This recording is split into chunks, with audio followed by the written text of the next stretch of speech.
Welcome back. I'm Kimberly and this is Floral Art Online, the Designs Dissected series, where we ask our AI DesignEye to analyse a design that has been in a previous competition, tell us a little bit about how it meets the principles and elements of design, and then what we could do to improve the design. This week we're looking at Suspended Sensation. This was a design that I did for a World Flower Show back in 2020, and that was in Jaipur in India. And I arrived back, you'll know by the year, I arrived back within days of this country going into lockdown. So I was very fortunate to actually get back home from the competition. The design was a suspended design, as you can see, hung from a rod that was across a section of the staging area. So there was a circular area cut into 4 quarters, and each of the competitors had one section of that design to work with. It was a 1.6 metre drop and 60 centimetres where the bar was. So if you had anything with depth in your design, you had to remember that the walls were coming in behind it, so you couldn't go too wide or it wouldn't spin. And it was judged from the front and the side so that the judges could see that there was movement in the design. I practiced this, I prepared it, I put it together very, very carefully because it was obviously for a world show, which is only held once every 3 years. It is made based on balsa wood, so the shapes are made of balsa wood. Each has the same design on it, but they're facing, or they're designed to spin around so that you won't always see the same side all the way down. So they've got patterns made from dried lentils that I wanted to look or reflect the idea of the host country, so India. So they're based on what you might see as traditional designs there in terms of the mandalas and other things. The reverse side uses nori, so seaweed sheets that you would have sushi made from, but it's also got some dried and bleached seaweed adhered to that side of it to give it a little bit of different texture and a different look. And in between where the suspensions are, there are craspedia flowers. In making this design, I didn't want there to be too much space between the elements, but just enough so that they could move. If they were all pushed together, they would form one unit, but if they were suspended, they would be moving. So the moving parts are swivels in between. The biggest problem with this design when I was putting it together, which devastated me at the time, and I really couldn't think in the stress and pressure of a competition, I couldn't think how to fix it, was that the glue would not dry because it was so humid there, and we were actually in a marquee, we were outside, so the air quality and air temperature was just never going to help with the glue setting. And added to that, in the transportation of this from Australia to India, some of the elements broke, so I knew that beforehand. I had repaired them in the hotel room before I went to the competition day. So it wasn't ideal putting it together. It's probably 80% of what I wanted it to look like. So I'm interested to see what the analysis is from DesignEye and what I could have done to have improved the design. Obviously, the mechanical side of it doesn't come into it. That's something that I have to work out myself, and I should have done on the day. But that wasn't to be, so let us see what DesignEye has got to say about this design. Line, first of all, the design has a strong linear element with sweeping curved lines in each section. These lines create a sense of flow and movement, essential for a mobile design. The lines lead the viewer's eye naturally across the composition, giving it a sense of direction. So that's good because that's exactly what I wanted. It was a very structured space that we had to use, and I wanted to break that up with something very different. So using the curved lines and emphasising them with the material that I used within those sections that are made of the balsa wood. Shape and form. The individual pieces have elongated curved shape, which creates a dynamic abstract form. Each section has a slightly different angle, adding to the sense of movement. The overall form of the mobile is vertical, which enhances its suspended airy quality.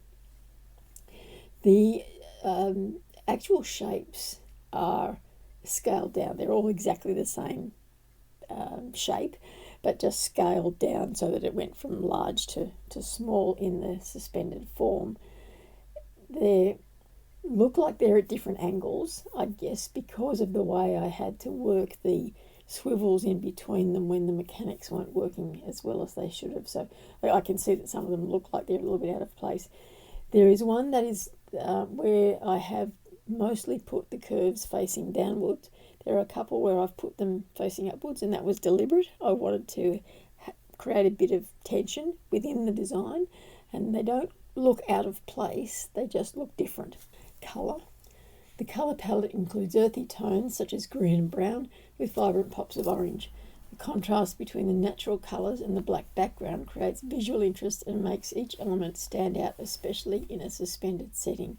This is something that you need to be aware of when you are staging a design. It's why in competition schedules they will talk about what the bench colour is, whether there's tablecloths being used, or what the wall colour is if it's a floor design, or as this is a suspended design, because you need to know that so that the colours that you choose to use in your design don't just disappear into the background or into the bench, as the case may be.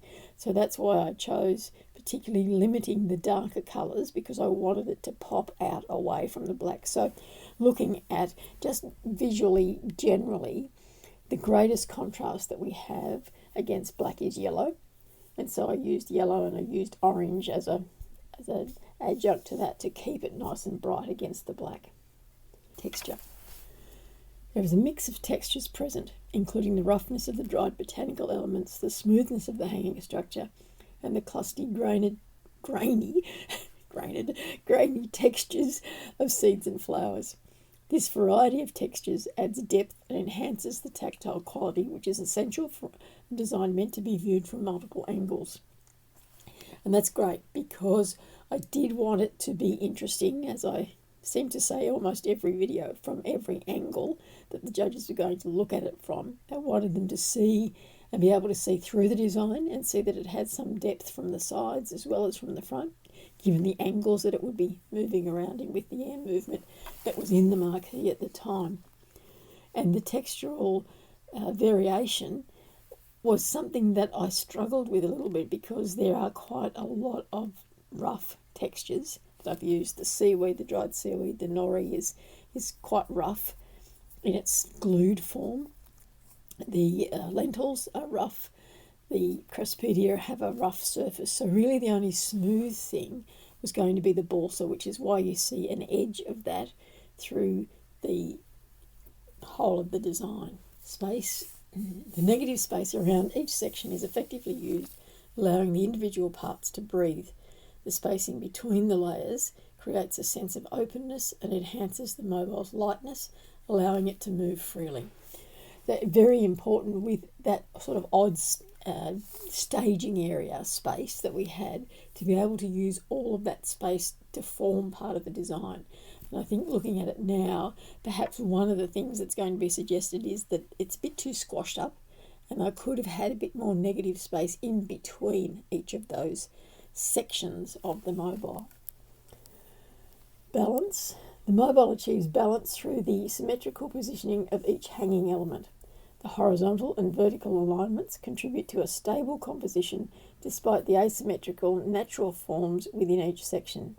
This balance helps the mobile maintain a sense of harmony as it moves. Very important with a mobile design, you have to start with an understanding of how it's going to balance, and how it's going to balance not just the structure, but when you've got the plant material placed on it as well. And there are a number of wonderful videos, some of them quite 10 plus years old, that talk about how to actually construct a mobile so that it is free moving and balanced in that very physical sense. And the key is that you start from the bottom. You start from the bottom and add the elements till you get to the top. And that's probably something that up until I learned that, I had always started at the top and just added bits and pieces as I went through the design. So it was a big learning experience for me too, to be able to do this design. Rhythm. Rhythm is achieved through the repetition of shapes and elements in each layer, guiding the viewer's gaze up and down. The flowing lines create a rhythmic movement enhanced by the mobile suspended nature. And that's great because rhythm is something that is so important when you've got a mobile, because there's going to be physical movement of the individual parts of your design. So you have to have rhythm within the design itself so that that actual physical movement is not jarring the rhythm of the design, the intrinsic rhythm of the design. Emphasis. The focal point shifts as the mobile moves, with each section drawing attention due to its unique combination of textures and colours. The use of brighter colours like orange provides visual emphasis and draws attention to specific areas. I find that quite fascinating because I didn't think about having a focal point when I put it together. I can tell you, I can admit to that now, I can confess that it was not on my mind. I was so focused on getting the physical balance right and getting the rhythm right that I just thought, well, each pane, each section of it is going to be a repeat of the previous one, just in a different size. And so the whole thing is where your eye is drawn. It's the design, the complete design is the focal point, but our analysis is telling us differently. Harmony and unity. The use of cohesive colours, shapes and textures helps create unity across the design. The repeating curved shapes give the mobile a consistent aesthetic that ties each section together, enhancing the sense of harmony. So once again, the harmony and unity really does feed into the rhythm of a design. And so in that sense, I've really managed to portray and bring to life exactly what I wanted to do in terms of it being a harmonious unit of a design. Proportion. The proportions between the individual components are well considered, with each element complementing the others without overwhelming the design.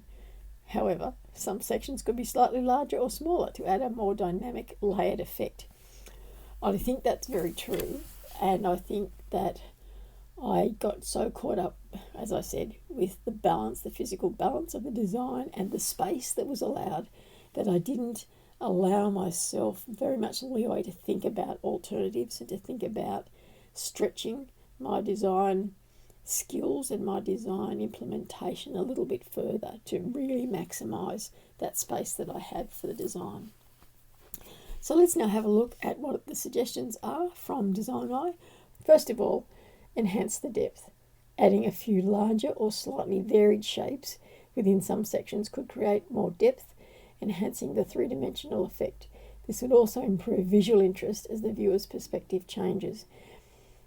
That's probably true, and I think that's what I was trying to do with the Crospedia in between each of those layers, but unfortunately, because of the mechanical failure, I've pushed them all up very close together, and so that effect is lost of having those circles of the Crospedia flowers in between the curved shapes, the layers. Refine the suspension mechanism, if possible. Making the suspension strings less visible or more uniform would help focus attention on the design itself. That's very true. We use fishing line, we use swivels so that the mechanism itself, if we don't want it to be obvious, is not seen, it's just implied, and so it gives us this airy feel. And I will fall back on the reason I've been using all the way through is that I did have mechanical failure with this design, and so what is there is the best I could do on the day. Introduce layered elements. Consider adding elements that dangle from each section, or placing small hanging details between layers to create added intrigue and movement within the piece. So the hanging details in between the layers is what I was talking about with the Crospedia, so I could have done that. But I think it's interesting that it talks about hanging other elements that dangle from each section. I could well have had that off the edges of those curves, and that might have given it some depth, and it might have given it even more movement that it's got now. So that's something that I probably would consider and play with and see how I could incorporate that, given that I still want to maintain that idea of that rhythmic flow of the central part of the design itself. So there we have our analysis and our suggestions for this week from DesignEye. As always, if you would like your own design looked at and some suggestions made, you just need to upload an image to DesignEye on the website, and within about 24 hours you'll have a report back. Each report is looked at by a human judge as well, just to make sure that the information that's there is going to help you on your floral art journey. It's something that I would encourage you to try. It does help. You can see how much it helps me even all these years later of doing things. And it helps us to remember about the principles and elements of design, all of them, not just the ones that we're focusing on like rhythm or balance at any particular time for any particular design. With that, I will leave you to your floral art journey. I'm Kim Bailey, and this is Floral Art Online.